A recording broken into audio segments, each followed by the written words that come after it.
Welcome into Seahawks Today, powered by Chat Sports. Tyler Jones here with you. Appreciate you joining us. On today's show, we are looking back at the first round of the 2022 NFL Draft, and I will reveal my grade for the Seahawks for their first-round selection of Charles Cross, the offensive tackle from Mississippi State. Cross is coming to the Seahawks after an impressive year at Mississippi State where he allowed just 2 sacks in this previous season, playing in the SEC in 12 games this past year. Now, when you look at Charles Cross and this draft, this is kind of a good theme for the rest of this draft as a whole. There was so much defensive talent, and those 3 offensive tackles that we talked about so much in the first 10 picks, that this wasn't about the Seahawks making the sexy pick. It was about the Seahawks making the right pick. It wasn't an edge rusher. It wasn't a quarterback or a receiver. It was the right pick. And that's why I give this for the Seahawks an A here. And, you know, Charles Cross isn't going to be one that you're selling tickets for. Nobody's showing up to Seahawk games to see Charles Cross at left tackle. But what they are going to see out of Charles Cross is a guy that's going to be protecting their quarterback for many, many years to come. And so that's why I got to give this grade an A for the Seahawks here. Now, here's your chance. I want to hear from you guys. What do you think of the Seahawks taking Charles Cross with that number 9 overall pick? Here's your chance to weigh in. You can type A, B, C, D, or F in the comments below. I'm not a big fan of the plus-minus grading system personally. I think that kind of screws with GPA in all honesty. So keep it to the letter grades, if you would, in the comments section. Let us know what you think as far as the Seahawks grading Charles Cross coming to Seattle. Here is the scouting report on Charles Cross, courtesy of our own Tom Downey, as he has Cross as the number 3 offensive tackle, the number 10 player overall in the draft. And on Cross, he's a really good pass protector, has all the athletic traits that you would want. Run blocking from an NFL scheme doesn't really exist in the Mike Leach offense, but I wouldn't worry about that too much. I think that he's going to figure it out pretty fast.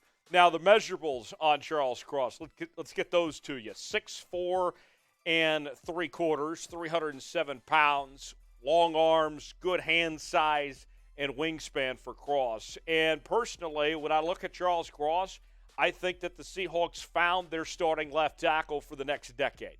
I really do. I am very confident that the Seahawks found their guy to be leading this team for a while on that offensive line. And the offensive line last year had a lot of issues that they dealt with. And when you look at where the offensive line depth chart is, he's going to slide right into that left tackle spot. I know that there's been talk about the Seahawks potentially bringing back Dwayne Brown, but you don't have to worry about that now. I think you move forward with Charles Cross at that left tackle spot right away. You don't think about him coming off the bench or being a right tackle. I think he plays left right away for this Seahawk offense immediately and is the piece that holds this offense together, in particular on that offensive line, for a very long time. What do you guys think? Do you like the pick? I know I do. And whether you like it or you hate it, whatever it may be, you got to be subscribed to Seahawks Today, as we're going to continue to talk about this and the rest of the NFL draft for a while over the next few days. We're going to be all over this here on the channel.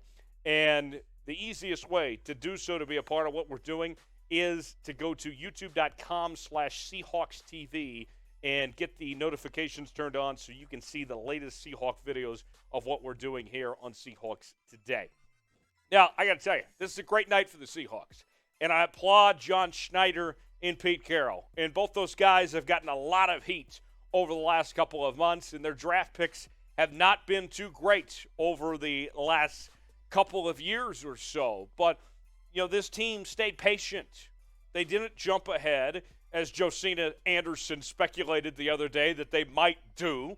And they didn't go for a quarterback that wasn't worthy of a top 10 pick here. They made the smart decision. I applaud the Seahawks here for not reaching, for not trading up for a player that wasn't worth that pick for doing what they did to find a future all-pro left tackle right there without having to give up anything for him. I loved what the Seahawks did. It's a great night. You have to be happy with what Seattle did with this pick. Here is the breakdown from NFL.com's Lance Zierlein on Charles Cross. 2-year starter who plays a high level of consistency from game to game, no matter the opponent. Cross is an average athlete, but he's strong, plays to his length, has sticky, strong hands. Despite limited starting experience, he's well-schooled and knows how to play. And that's what you get from a guy that's been in the SEC West at Mississippi State, that's played against the Alabamas, the LSUs of the world. He's been there, done that, and he's ready to go at the highest level in the National Football League in what will be a very tight NFC West division there. So I give it an A. The numbers on him are all really good. You're talking about a PFF grade that's over 90, just under 90. I really like what I saw from Charles Cross. I think the Seahawks found a good find here. We'll be all over the NFL draft for the next couple of days remaining on our main channel, as we'll be covering things on youtube.com/chatsportstv. You want to make sure you're subscribed so you can see the remaining draft action, and whether it's the Seahawks, the other 31 teams, Tom Downey, the gang are going to have you covered. You won't want to miss it. It is the Internet's largest NFL draft show. You won't want to miss it. Be a part of it here on youtube.com/chatsportstv.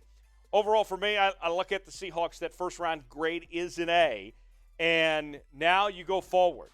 And as important as the first round is, and what did we talk about the last couple of weeks for the Seahawks and this pick, was that they had to nail the number 9 pick. They've done that. Now, 7 picks to go. A franchise that's in rebuild mode, you have to get these ones right as well. And now, as I look at the Seahawks heading into 40 and 41, one thing I wonder is, what will they do at quarterback? Do you go with Malik Willis? We know that they have done their homework on Desmond Ridder, that they tend to like him a lot as well. Could he be the guy?